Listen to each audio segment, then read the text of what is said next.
The boy who would one day shake the world was not born in a palace of power, but in a small village surrounded by rolling hills, grazing cattle, and the quiet rhythm of rural life. Long before the name Nelson Mandela echoed across continents, he was simply Rolihlahla, a Xhosa name that loosely meant troublemaker, and in a way, destiny had already whispered its plan. Imagine the early morning mist of Mvezo in 1918, the air cool, the earth red beneath bare feet, elders speaking in proverbs, and children learning history not from books but from stories told around fires. In that world, young Rolihlahla listened. He listened to tales of African kings, of resistance, of dignity, of a time before foreign rule reshaped the land. These were not just bedtime stories, they were seeds, seeds that would quietly grow in his heart. His father was a counselor to a local chief, a respected man, proud and firm. From him, Mandela inherited a sense of justice and an understanding that leadership was not about loudness, but about responsibility. But life does not always ask permission before it changes course. When Mandela was still a boy, his father passed away. The loss was heavy, but it opened an unexpected door. He was taken to live with the Tembo royal family under the care of the regent, Chief Jongin Taba. Suddenly, the village boy was exposed to a different world, one of leadership meetings, tribal governance, and decisions that affected entire communities. He watched how men debated, how they listened before they spoke, how consensus mattered more than ego. Years later, Mandela would say that this was where he first understood democracy, not as a Western concept, but as an African tradition. Picture a young boy sitting quietly at the edge of a gathering, absorbing every word while elders discuss disputes and solutions. He noticed something powerful. The leader spoke last. Everyone else was heard first. That lesson would stay with him for life. But childhood does not last forever. As he grew, so did expectations. Education became his path forward. A missionary school gave him the English name Nelson, a common practice at the time. It was a small change on the surface, but it symbolized the collision of two worlds, his African heritage and the colonial system tightening its grip on his country. Mandela proved to be bright and disciplined. He moved on to higher education, attending institutions that very few black South Africans could access at the time. But education did more than fill his mind with facts. It sharpened his awareness. He began to see the unfairness around him more clearly. Why were opportunities limited by skin color? Why did laws favor one group and crush another? Then came a turning point. At the University College of Fort Hare, a prestigious school for black Africans, Mandela encountered student politics. When students protested against poor conditions and lack of representation, Mandela joined them. It was one of his first acts of resistance, not with violence, not with anger, but with principle. The consequence? He was expelled. For many families, that would have been the end of the road, but for Mandela, it was the beginning of a different journey. Returning home felt like returning in defeat. And then came news that would change everything. An arranged marriage was being planned for him. Now, imagine being a young man with big questions about justice and freedom, suddenly told your life partner has already been chosen, your future mapped out. Mandela made a bold decision. Instead of accepting, he fled to Johannesburg. That move was more than an escape from marriage. It was a leap into history.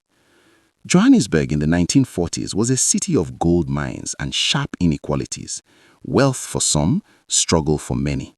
Mandela arrived with little money, little connection, and big uncertainty. He worked as a security guard, then as a law clerk. By day, he worked. By night, he studied law. The city exposed him to the raw reality of racial discrimination in a way rural life never had. Signs that restricted movement, jobs reserved for whites, past laws controlling black lives, humiliation built into daily existence. These were not stories now. This was life. And then he met people who were thinking the same thoughts he was. Young, educated, determined Africans who were tired of accepting injustice as normal. Among them was Walter Sisulu, who would become a lifelong friend and ally. Through these relationships, Mandela found his political home, the African National Congress, the ANC. But this was not yet the global icon we know. This was a young man learning, debating, sometimes unsure, sometimes fiery. He wore sharp suits, enjoyed lively discussions. He was human, relatable, and evolving.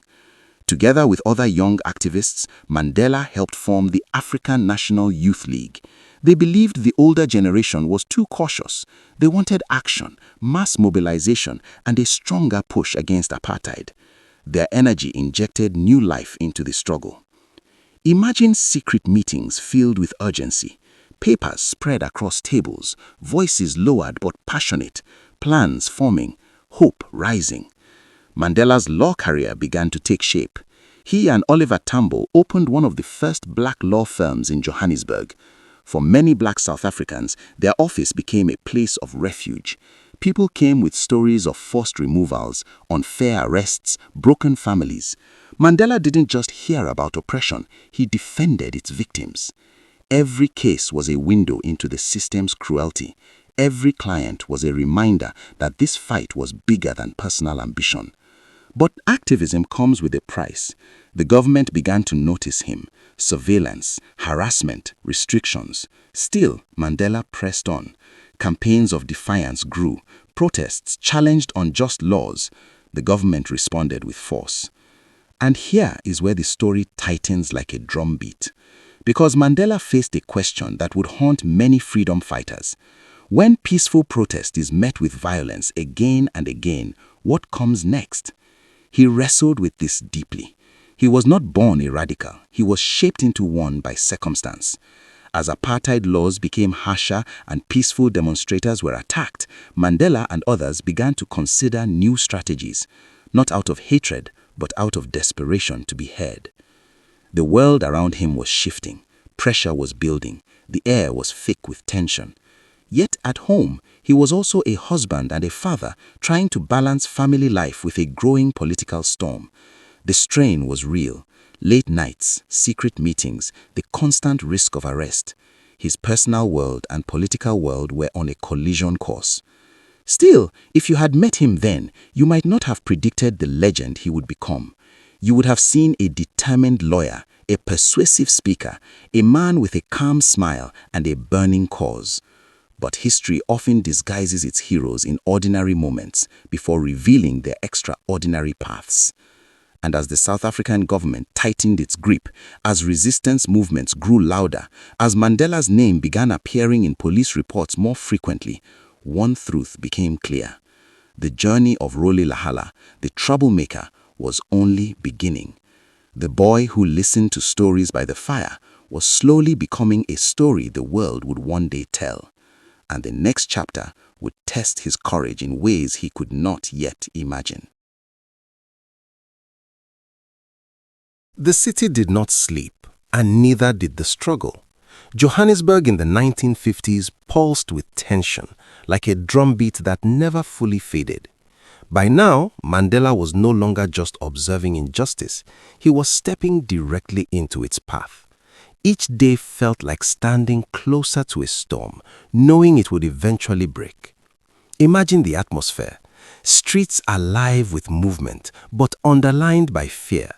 Police vans cruising slowly, informants everywhere, conversations that dropped into whispers when strangers approached. Apartheid was no longer just policy, it was a system tightening like a fist. Mandela had grown into his voice. Tall, composed, and sharp in thought, he could command a room without raising his volume. People listened when he spoke, not because he demanded attention, but because his words carried conviction. He spoke of dignity, of rights, of a South Africa that belonged to all who lived in it, black, white, Indian, colored, a radical idea at the time. The ANC Youth League was no longer just talk. Action had begun. The defiance campaign of the early 1950s marked a turning point. Volunteers deliberately broke apartheid laws, entering whites-only areas, ignoring curfews, refusing to carry passes. It was organized, disciplined resistance. The goal was not chaos, but moral pressure. Fill the jails, expose the injustice, force the world to look. Mandela was at the center of this wave, planning, motivating, coordinating, traveling from place to place, speaking to crowds who hung onto every word. For many, he represented a new generation of African leadership, educated, fearless, strategic. Picture the scenes. Long lines of protesters walking calmly toward arrest. No shouting, no violence, just quiet defiance. Police unsure whether to react with anger or confusion. Jails slowly filling with ordinary people whose only crime was demanding equal treatment. But the government did not see peaceful protest as noble. They saw it as a threat. Mandela was banned, a legal restriction meant to silence him. He could not attend gatherings, could not speak publicly, could not be quoted. It was as if the state tried to erase his voice without locking him up. But Mandela adapted. He became more strategic, more careful.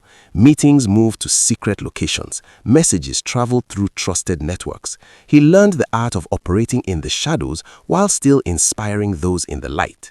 It was during this time that people began calling him the Black Pimpernel, a man who could appear and disappear, always one step ahead of authorities. At the same time, his legal practice with Oliver Tambo flourished. Their office became a lifeline for black South Africans crushed by apartheid regulations. People traveled long distances just to sit in their waiting room, mothers fighting pass violations, workers wrongfully dismissed, families facing forced removals. Each case added fuel to Mandela's resolve. The law, which was supposed to protect citizens, had been turned into a weapon against them. He began to see that the courtroom alone would not bring freedom. The system itself needed to change. Then came 1955, the Congress of the People, a historic gathering where people from all backgrounds came together to draft a vision for a free South Africa. The result was the Freedom Charter, a bold declaration stating that the country belonged to all its people. The people shall govern. The law shall be equal for all. The doors of learning and culture shall be opened. These were not just lines on paper. They were dreams spoken aloud in a land where dreaming was dangerous. Mandela was deeply involved, and the government reacted swiftly. Raids, confiscations, surveillance intensified. Then came a massive blow, the Rivonia trial. Mandela and over 100 activists were arrested and charged with treason. Treason, a word heavy enough to carry the death penalty. Imagine waking up knowing your government considers your hope for equality a crime against the state. Imagine standing in court beside friends and colleagues, all accused not of violence but of vision. The trial dragged on for years, years of stress, uncertainty and financial strain. But something unexpected happened. The accused built stronger bonds. They debated ideas. They sharpened their political philosophies. The courtroom became, in a strange way, a classroom of revolution. And eventually, they were acquitted, not guilty. For a moment, it felt like a victory. But outside the courtroom, the country was changing, and not for the better. Apartheid laws grew harsher, segregation deeper. The government was digging in, determined to crush resistance. Peaceful protests were increasingly met with brutality. Then came 1960, Sharpeville. On a seemingly ordinary day, protesters gathered against past laws. They were unarmed, determined, but peaceful. What followed would shock the world. Police opened fire on the crowd. 69 people were killed, many shot in the back as they fled, hundreds wounded, the ground stained with blood and the air thick with screams and disbelief. Sharpeville shattered illusions. It exposed the reality of apartheid to the international community. Headlines spread across the globe. For many activists, including Mandela, it forced a painful question. How do you fight a system that answers peaceful protest with bullets? The government declared a state of emergency. The ANC was banned, meetings outlawed, leaders detained. Mandela went underground. Now imagine living a life where every knock on the door could be your last moment of freedom, where you sleep in different places each night, where your disguises become routine, where your children grow up seeing you in glimpses. Mandela cut his hair differently, wore workers' clothes, used aliases. He moved secretly between safe houses. By day he planned, by night he traveled. The state haunted him, but he kept moving. And during this period, a major shift happened in his thinking. Mandela and other leaders concluded that non-violent resistance alone was no longer enough, not because they loved violence, but because they felt every peaceful avenue had been blocked. Thus was born Umkhonto Siwezwe, the spear of the nation, the armed wing of the struggle. Mandela helped found it. Their strategy focused on sabotage, not loss of life, target infrastructure, not people, power stations, communication lines, government installations. The message was clear. Apartheid would not continue unchallenged. This decision was controversial then and remains debated today, but to Mandela, it was a reluctant step taken after years of peaceful efforts were crushed. Still, he never glorified violence. He saw it as a last resort, a tragic necessity in a cornered situation. Secret training began. Planning expanded. Mandela even traveled outside South Africa secretly to gain support and learn guerrilla tactics. For the first time, he saw independent African nations witnessing black leadership at a national level. It strengthened his belief that apartheid was not invincible. But no one stays hidden forever. In 1962, the net closed in. Mandela was captured, arrested on a lonely road after months on the run. Some say a tip-off helped authorities find him. However it happened, the result was the same. The man who moved like a shadow was now in chains. Crowds gathered during his trial. Supporters watched anxiously.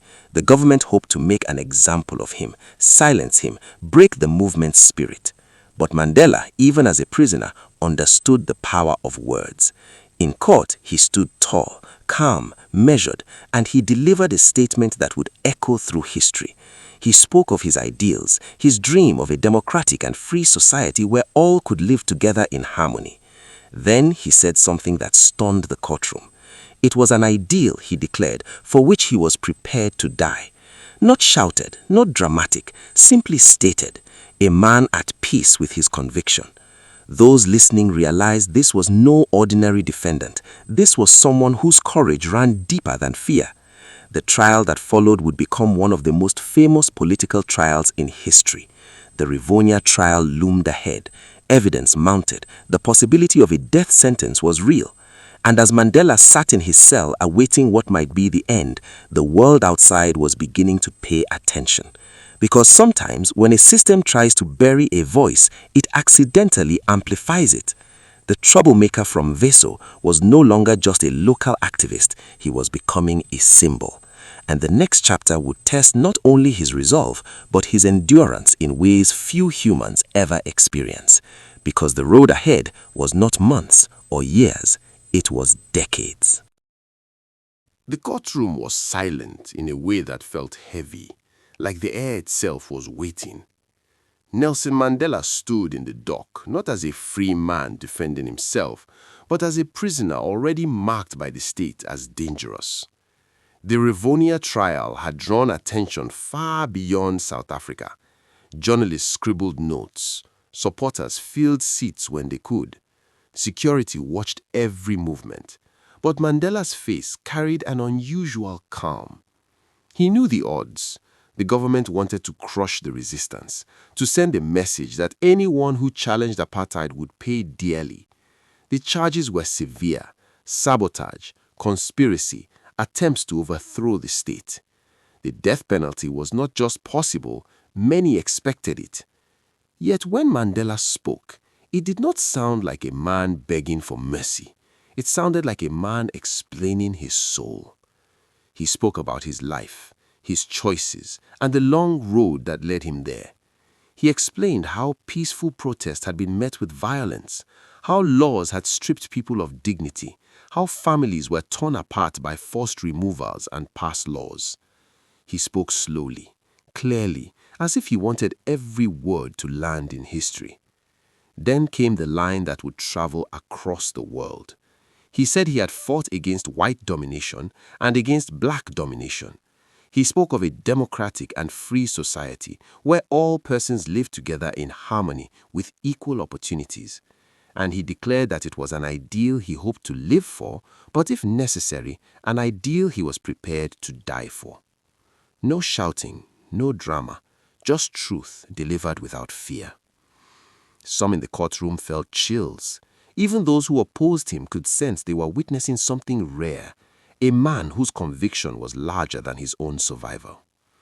When the verdict finally came in 1964, Mandela and his comrades were spared the death sentence but given life imprisonment. Life, a word that stretched into the unknown. For a 46-year-old man, it could mean dying behind bars.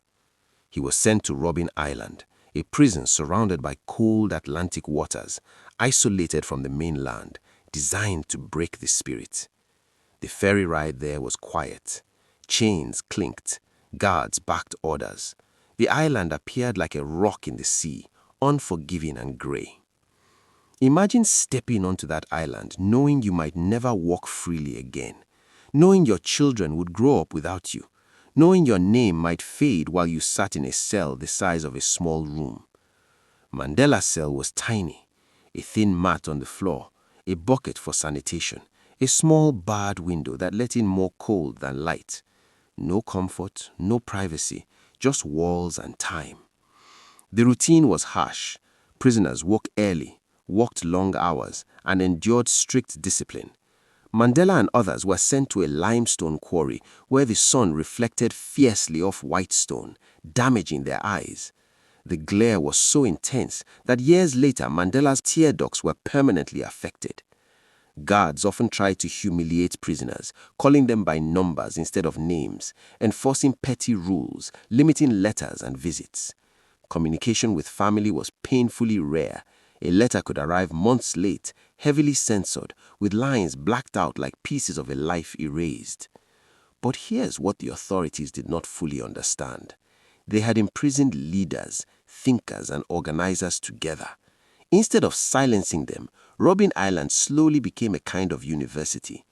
Prisoners debated politics. They shared knowledge. Those who had education taught those who didn't. History, law, languages, philosophy, lessons passed quietly between stone walls. They called it the University of Robben Island. Mandela became a steady presence. He did not shout or demand. He led by example.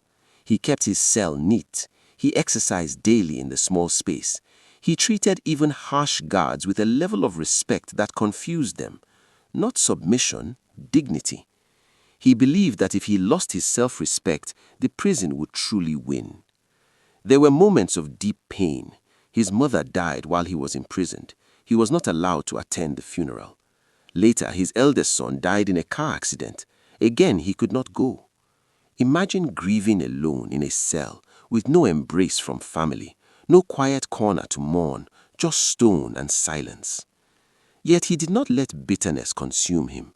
That was a choice, made again and again in small daily decisions. Outside the prison, the world was changing. News of apartheid's brutality spread. Other African nations gained independence. Global voices began calling for sanctions against South Africa. Students protested. Musicians sang about freedom. Free Nelson Mandela became a chant, a slogan, a global demand. But on the island, time moved differently. Days were measured in routines, weeks in letters, years in subtle changes. A slightly improved meal, a new study permission, long struggles for small rights. Mandela and fellow prisoners even negotiated with authorities for better conditions. Long trousers instead of shorts for black prisoners, more study access, slightly improved food. Small victories, but each one a reminder that resistance could be persistent, not loud. He also learned Afrikaans, the language of the oppressors. Some prisoners questioned this. Why learn the language of those who jail you? Mandela saw it differently. He believed understanding your opponent was a form of power. One day he might need to speak to them in their own tongue. Years passed, his hair grayed, his fame grew beyond the prison walls. Ironically, the government that tried to silence him had turned him into a symbol. People who had never met him carried his image on posters. Children learned his name in distant countries. And yet Mandela himself often said he was not a saint. He was a man shaped by circumstances, trying to remain true to his ideals. There were lighter moments too. Prisoners found ways to joke, to tell stories, to keep humanity alive. A shared laugh in a harsh place can be an act of rebellion. Mandela sometimes recalled village tales from his youth, bringing warmth into cold spaces. The guards, too, slowly changed. Not all, but some. Some began to see the prisoners as human beings. Respect, shown consistently, has a strange way of softening even guarded hearts. Some warders later admitted they had been influenced by Mandela's composure. Still, the future was uncertain. Would he die here? Would apartheid outlive him? No one knew. But Mandela held on to a long vision. He believed history moved in arcs, that injustice could not rule forever, that even systems built on fear eventually crack under the weight of their own cruelty. He once said courage was not the absence of fear, but the triumph over it. On Robbing Island, that ideal was tested daily. Courage meant waking up with hope in a place designed to remove it. By the late 1970s and early 1980s, pressure on the apartheid government intensified. Protests inside South Africa grew. International sanctions hurt the economy. The government realized something uncomfortable. Mandela in prison was becoming more powerful than Mandela outside. His name unified movements. His imprisonment symbolized the moral failure of apartheid. Talks began to whisper in political corridors, quiet discussions. What to do about Mandela? Release him? Keep him? Negotiate? Mandela himself remained patient. He rejected conditional offers of release that required him to renounce the struggle. Freedom without principle was not freedom to him. And so the man in the small cell waited, not passively but with purpose, reading, thinking, preparing for a future he believed would come even if he could not see when. The boy from Vezo who listened to stories by firelight had become a man whose stories circled the globe.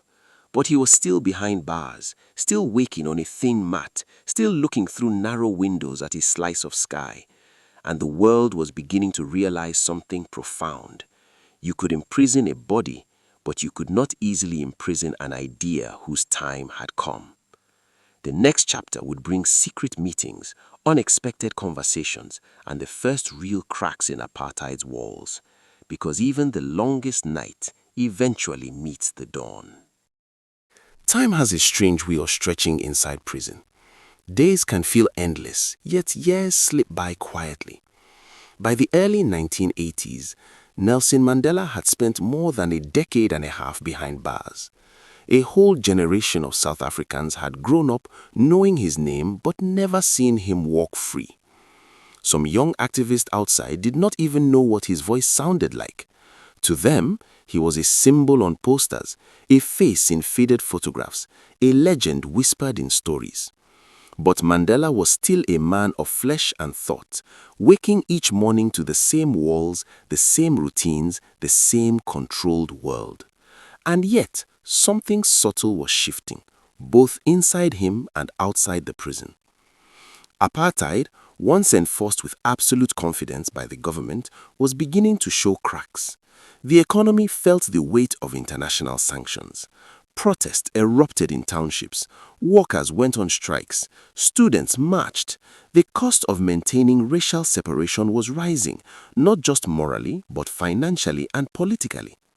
Around the world, people sang songs about Mandela. Concerts were held in his name. Universities debated South Africa. Governments faced pressure from their citizens to take a stand. The phrase, "Free Nelson Mandela," was no longer a niche slogan, it was global. Inside prison, Mandela heard bits and pieces of this through guarded conversations, rare newspapers, and carefully censored letters. He learned to read between the lines. A small headline could signal a large change. A delayed letter could hint at unrest. Information was like water in a desert. Every drop mattered. Then something unexpected began to happen. Certain officials in the South African government started to view Mandela not just as a prisoner, but as a potential key. A dangerous key, yes, but perhaps one that could unlock a controlled transition instead of a violent explosion. Some feared that if apartheid collapsed suddenly, the country could descend into chaos or civil war. Quietly, discreetly, feelers were extended. At first, it was subtle. A change in how some guards treated him, a slightly more respectful tone. Then came more significant moves. In 1982, Mandela and a few other senior ANC prisoners were transferred from Robben Island to Pollsmoor Prison on the mainland. Officially, it was about logistics. Unofficially, it created conditions for possible talks. Pollsmoor was different. Still a prison, still restrictive, but less isolated. Mandela was now closer to the political heart of the country, closer to those in power, closer to the currents of change. Imagine the psychology of this moment. A man imprisoned for nearly 2 decades, suddenly sensing that the walls around him were not just barriers, but also channels through which history might move. Mandela understood something crucial. If change came, it would require dialogue, not just defiance. But dialogue with whom? With the very government that had jailed him. This was not betrayal in his eyes, it was strategy. He had always said the goal was not to defeat white South Africans, but to build a country where all could live together. If that future were to exist, enemies would eventually need to talk. Still, he moved carefully. He did not want to undermine the ANC or appear to negotiate for personal freedom. His cause was bigger than his own release. Secret meetings began between Mandela and government representatives. No cameras, no announcements, just cautious conversations in controlled rooms. The government wanted stability, Mandela wanted genuine change. He listened more than he spoke at first. He asked questions, he observed personalities, he measured intentions. Years of leadership had taught him patience. At the same time, the government tested him. They offered conditional releases, freedom if he would renounce violence, freedom if he would step away from politics, freedom if he would accept limits. Mandela refused. To many outside, that might sound surprising. A man in his 60s, having lost so many years, turning down a chance to walk free. But Mandela believed that personal freedom without political freedom for his people was hollow. Walking out alone while apartheid stood firm would not be victory, it would be surrender. His refusal strengthened his moral authority. It told both supporters and opponents that he could not be bought with comfort. Meanwhile, South Africa grew more volatile. Township unrest intensified. The state declared emergencies. Images of clashes reached global audiences. The pressure cooker was heating up. Within the ruling party, debates grew. Hardliners wanted to maintain strict control. Reformists argued that apartheid could not survive forever. The Cold War context also mattered. Global politics influenced local decisions. South Africa's leaders worried about isolation and long-term instability. And in the middle of this tension sat Mandela, a prisoner who had become a bridge between possible futures. There's a powerful image often described by those who later met him in this period. Mandela walking slowly in a prison courtyard, hands behind his back, thinking. Not defeated, not idle, thinking, planning, imagining a South Africa that did not yet exist. He also worked on himself. He maintained discipline in dress and speech. He exercised regularly. He controlled his emotions. He believed a leader must master himself before trying to shape a nation. Prison, in a strange way, had refined him. The fiery young activist had matured into a statesman in waiting. His relationship with some prison staff evolved too. A few guards came to respect him deeply. They saw consistency in his behavior. He did not insult them. He did not beg. He treated them as human beings within a flawed system. This did not excuse their role, but it created space for mutual recognition. Outside, the ANC in exile and activists inside the country continued the struggle. Mandela never claimed to carry the movement alone. He saw himself as one part of a larger wave. Still, he knew his symbolic role mattered. Then came another shift. In 1988, Mandela was moved again, this time to Victor Verster Prison, where conditions were far less harsh. He stayed in a house on the prison grounds with more privacy. This was not kindness alone, it was positioning. The government was preparing for a possibility they once rejected: his release. By now, Mandela was in his 70s, gray-haired, grandfatherly in appearance, but mentally sharp, focused, calm. The question was no longer if change would come, but how. Would South Africa burn its way into a new era or negotiate its way there? Mandela leaned towards negotiation, but without abandoning justice. He believed real peace required inclusion, not revenge. He had seen enough suffering to know that hatred multiplies pain. Yet forgiveness without accountability would also fail. The balance would be delicate. Picture him at night, perhaps sitting quietly, aware that history's door was slowly opening. Few prisoners in history have walked so close to shaping a nation's future while still confined. And beyond the prison fences, millions waited. Some impatient, some hopeful, some skeptical, some afraid of what majority rule might mean. The country stood at a crossroads. Mandela understood something profound. If he ever walked free, his words and actions could either calm a nation or ignite it. The responsibility was enormous. The troublemaker from Vezo had become something else now, a potential peacemaker, though the world did not fully know it yet. The next chapter would bring the moment many thought they would never see: a walk towards freedom, cameras flashing, crowds roaring, a nation holding its breath. But freedom, as Mandela knew, would not be the end of the journey. In many ways, it would be the most difficult beginning of all.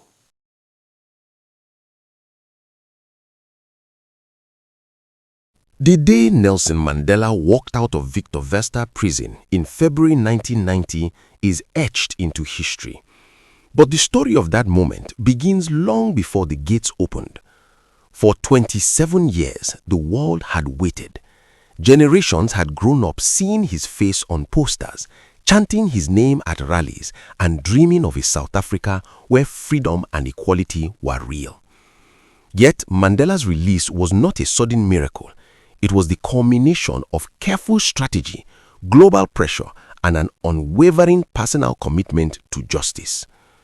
On the morning of his release, the sun cast a golden light across the grounds.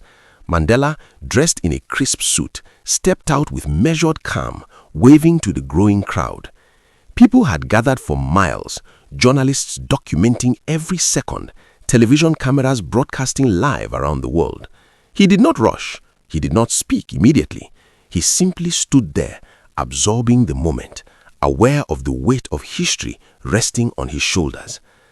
Behind him, the gates clanged shut, a symbol not of confinement, but of the extraordinary journey that had led to this point.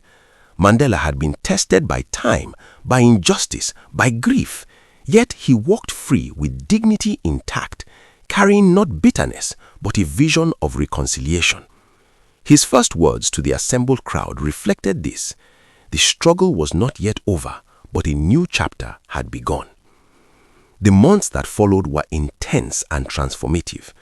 Mandela embarked on a campaign of dialogue, reaching out to leaders of all political factions, including those who had once enforced apartheid.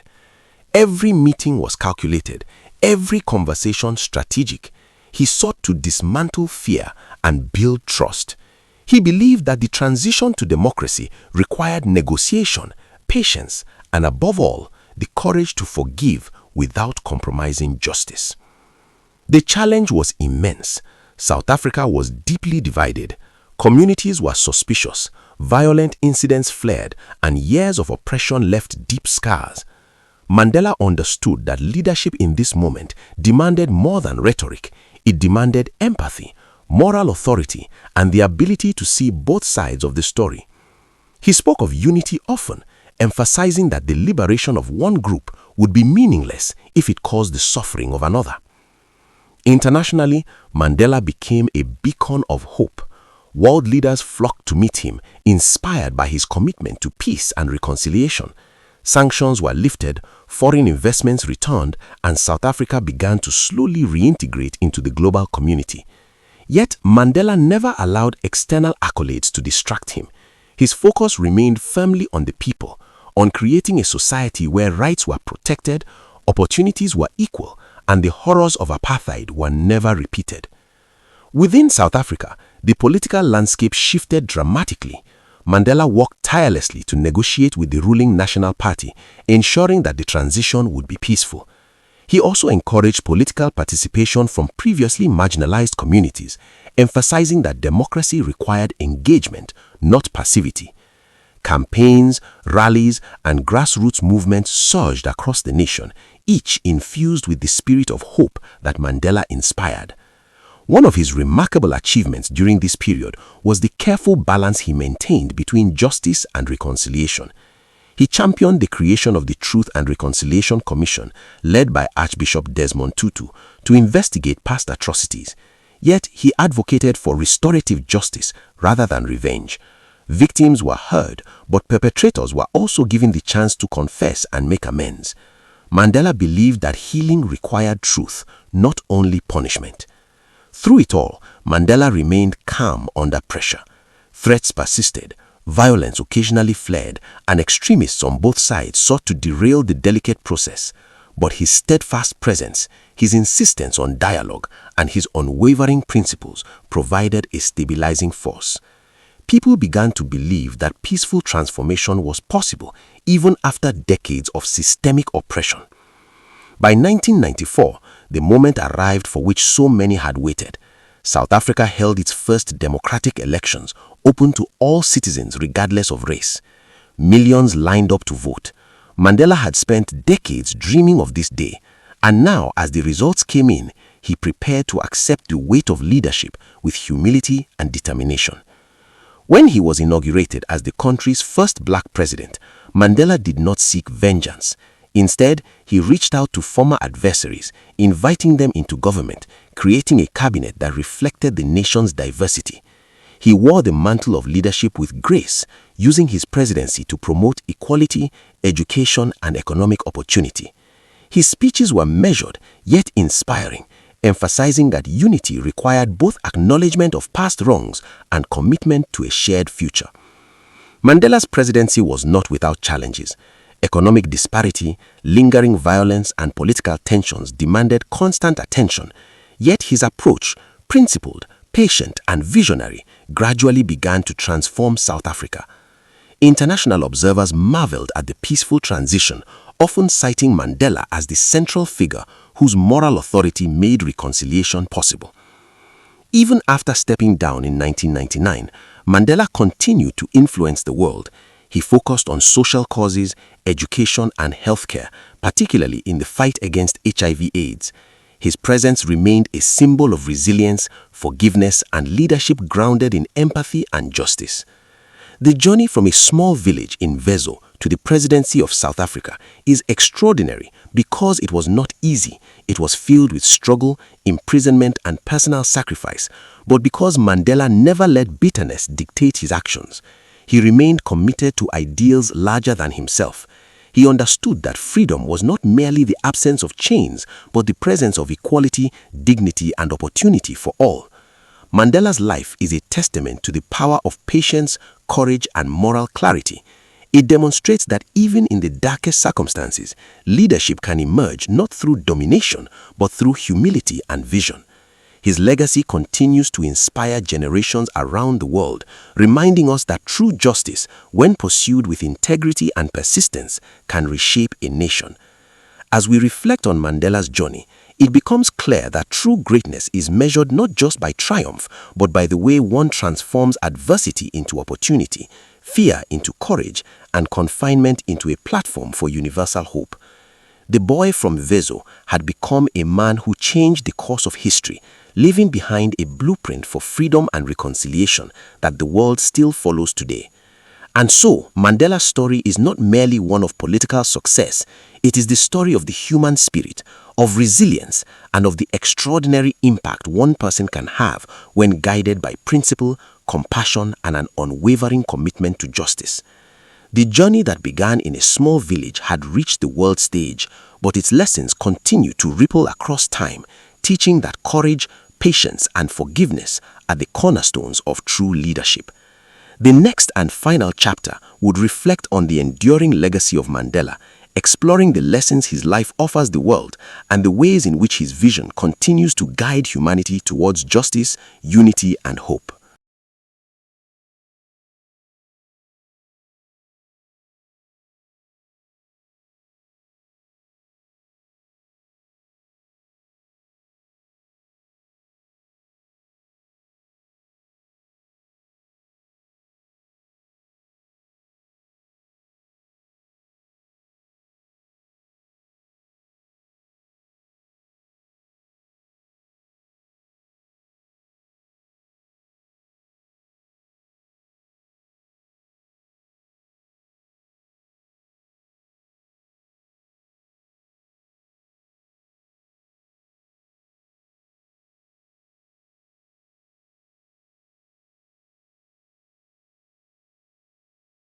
There is a quiet moment that comes after the cheering fades, after the crowds go home, after the cameras turn away. It is the moment when a leader is left alone with the meaning of their journey. For Nelson Mandela, that moment did not arrive when he left prison, nor when he became president, nor even when he stepped down from office. It arrived slowly in the years when he chose to give away power, to step back and to let his legacy belong to the people rather than to himself. Many leaders hold on to power tightly. Mandela did the opposite. After serving one term as president, he stepped down in 1999. No tricks, no extensions, no quiet attempts to remain in control. He believed democracy had to be stronger than any one individual, including him. That decision alone set him apart in a world where leaders often rewrite rules to stay in office. Imagine a man who spent 27 years in prison finally reaching the highest office in his country and then willingly leaving it. That act sent a message louder than any speech. Leadership is service, not ownership. But Mandela did not disappear. He simply changed roles. He became in many ways the world's elder statesman, a moral voice, a reminder of what forgiveness and resilience look like in real life. He traveled less, spoke carefully, and chose his causes with intention. When he did speak, people listened because his words were never wasted. One of the causes closest to his heart in later years was the fight against HIV/AIDS. At a time when stigma and silence surrounded the disease in Africa, Mandela used his influence to encourage openness, education, and compassion. He even shared the painful truth of losing his own son to AIDS-related illness, helping to humanize a crisis many were afraid to discuss. Think about the courage in that. A global icon admitting personal pain so others might feel less alone. That was Mandela's style, turning personal struggle into public healing. But Mandela did not disappear. He simply changed roles. He became in many ways the world's elder statesman, a moral voice, a reminder of what forgiveness and resilience look like in real life.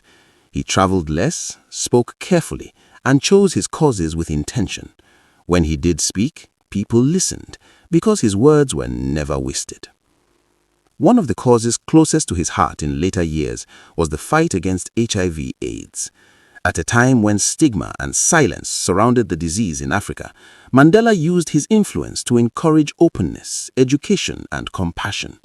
He even shared the painful truth of losing his own son to AIDS-related illness, helping to humanize a crisis many were afraid to discuss. Think about the courage in that. A global icon admitting personal pain so others might feel less alone. That was Mandela's style, turning personal struggle into public healing. But Mandela did not disappear. He simply changed roles. He became in many ways the world's elder statesman, a moral voice, a reminder of what forgiveness and resilience look like in real life. He traveled less, spoke carefully, and chose his causes with intention. When he did speak, people listened because his words were never wasted. One of the causes closest to his heart in later years was the fight against HIV/AIDS. At a time when stigma and silence surrounded the disease in Africa, Mandela used his influence to encourage openness, education, and compassion. He even shared the painful truth of losing his own son to AIDS-related illness, helping to humanize a crisis many were afraid to discuss. Think about the courage in that. A global icon admitting personal pain so others might feel less alone. That was Mandela's style, turning personal struggle into public healing. But Mandela did not disappear. He simply changed roles. He became, in many ways, the world's elder statesman, a moral voice, a reminder of what forgiveness and resilience look like in real life. He traveled less, spoke carefully, and chose his causes with intention. When he did speak, people listened, because his words were never wasted. One of the causes closest to his heart in later years was the fight against HIV/AIDS. At a time when stigma and silence surrounded the disease in Africa, Mandela used his influence to encourage openness, education, and compassion. He even shared the painful truth of losing his own son to AIDS-related illness, helping to humanize a crisis many were afraid to discuss.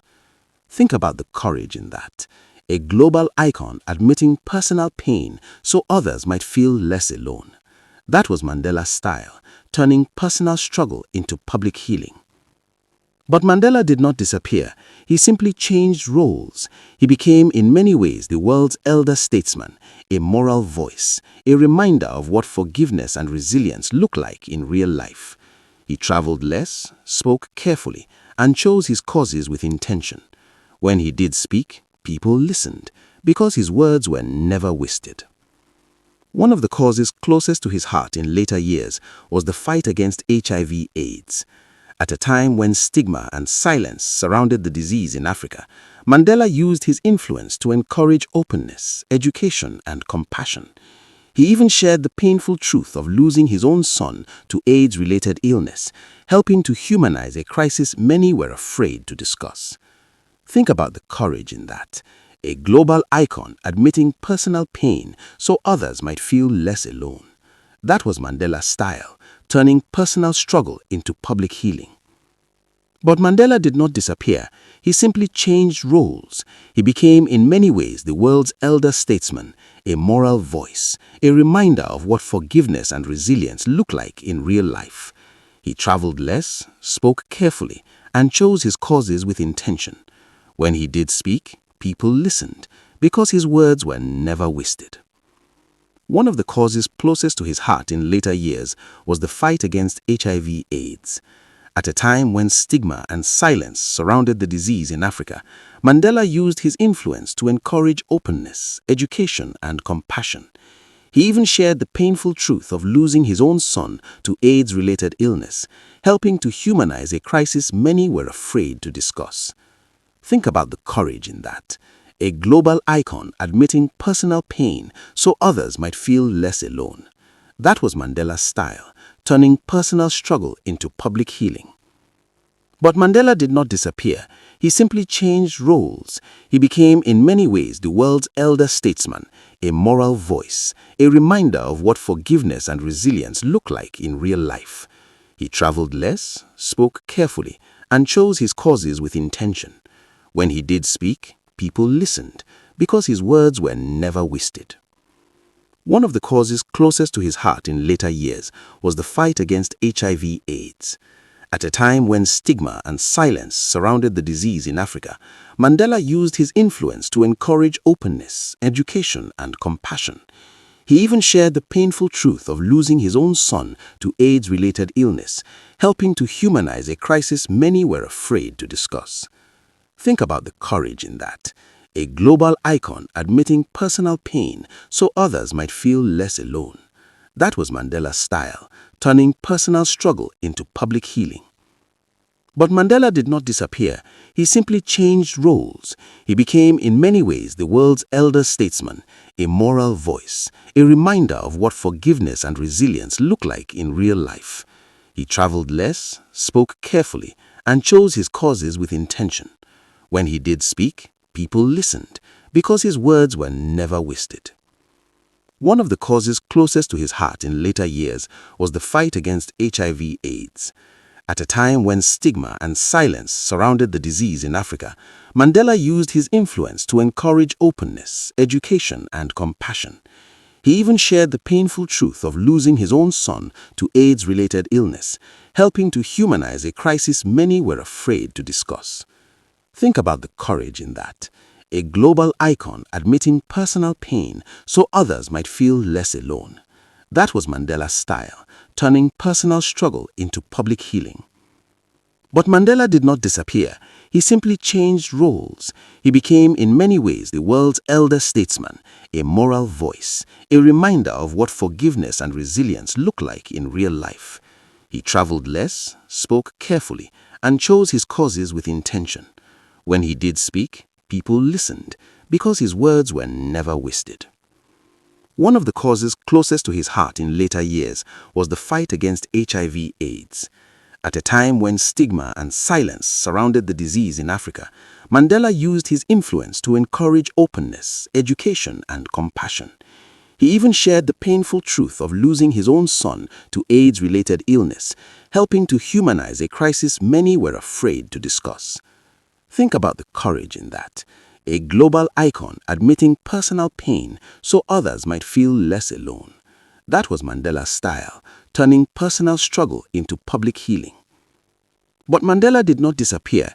He simply changed roles. He became in many ways the world's elder statesman, a moral voice, a reminder of what forgiveness and resilience look like in real life. He traveled less, spoke carefully, and chose his causes with intention. When he did speak, people listened, because his words were never wasted. One of the causes closest to his heart in later years was the fight against HIV/AIDS. At a time when stigma and silence surrounded the disease in Africa, Mandela used his influence to encourage openness, education, and compassion. He even shared the painful truth of losing his own son to AIDS-related illness, helping to humanize a crisis many were afraid to discuss. Think about the courage in that. A global icon admitting personal pain so others might feel less alone. That was Mandela's style, turning personal struggle into public healing. He also focused on children and education. He often said that education is the most powerful weapon you can use to change the world. For a boy who once listened to stories by firelight in a small village, education had indeed changed everything. He wanted that chance for every child, not just the privileged. Yet Mandela never claimed perfection. He openly acknowledged mistakes. He knew he had been absent from his family for long periods. He knew the struggle had costs beyond politics. This honesty made him more human, not less heroic. People could see themselves in his imperfections. Globally, his name became synonymous with peace and reconciliation. Streets, schools, and foundations were named after him. His birthday, July 18, became known as Mandela Day, where people are encouraged to spend 67 minutes helping others, 1 minute for each year he dedicated to public service. It was a beautiful idea. Turn admiration into action. But here is something powerful to reflect on. Mandela never wanted to be put on a pedestal so high that people felt they could never reach it. He often reminded others that he was an ordinary person who became extraordinary through circumstances and choices. He believed that anyone in their own way could stand up for justice. As he aged, he appeared less in public. The world understood he had given much, more than most. When he smiled in his later years, it was softer, quieter, but still warm. The smile of someone who had seen the worst of humanity and still believed in its potential for good. When Mandela passed away in 2013, the world paused. Leaders from across the globe gathered to honor him. People who had never lived under apartheid still felt the weight of his story. Why? Because his life was bigger than one country. It was about the universal themes of freedom, dignity, and forgiveness. Think of the arc of his life like a long road. A village boy listening to elder stories, a young man questioning injustice, a lawyer defending the powerless, a prisoner breaking rocks under a harsh sun, a negotiator choosing dialogue over revenge, a president choosing unity over division, an elder choosing humility over glory.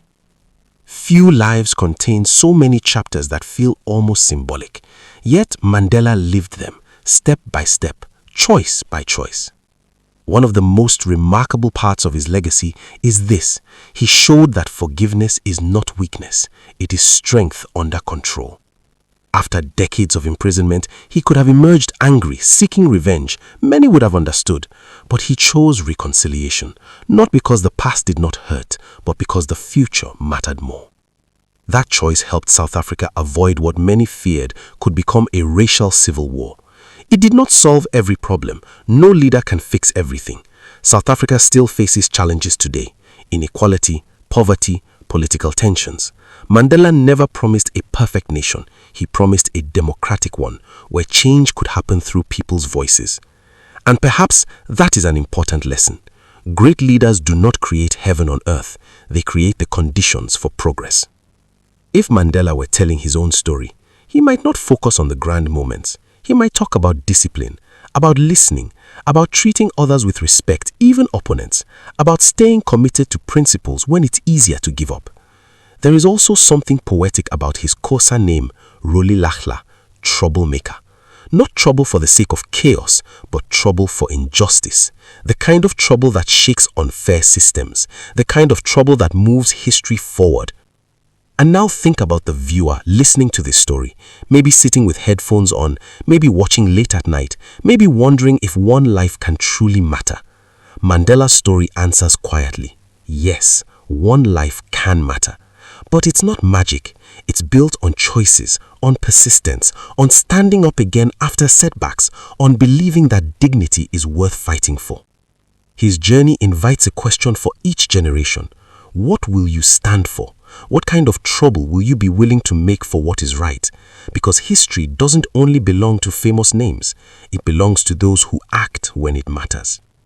Mandela's long walk to freedom was never just about him walking out of prison. It was about a nation walking out of oppression. It was about a world being reminded that justice, though slow, can move forward when people refuse to give up. And maybe the most captivating part of his story is that it doesn't really end. His legacy lives in classrooms, in protests for fairness, in conversations about reconciliation, in young leaders who choose dialogue over division. The fire that began in a small village did not burn out. It spread into a light that still guides. So, if this story leaves you with anything, let it be this: courage is contagious, hope is teachable, and forgiveness can be revolutionary. The boy who listened to stories by firelight became a story told by the world. And somewhere right now, another child is listening to his story and quietly deciding to change their own world.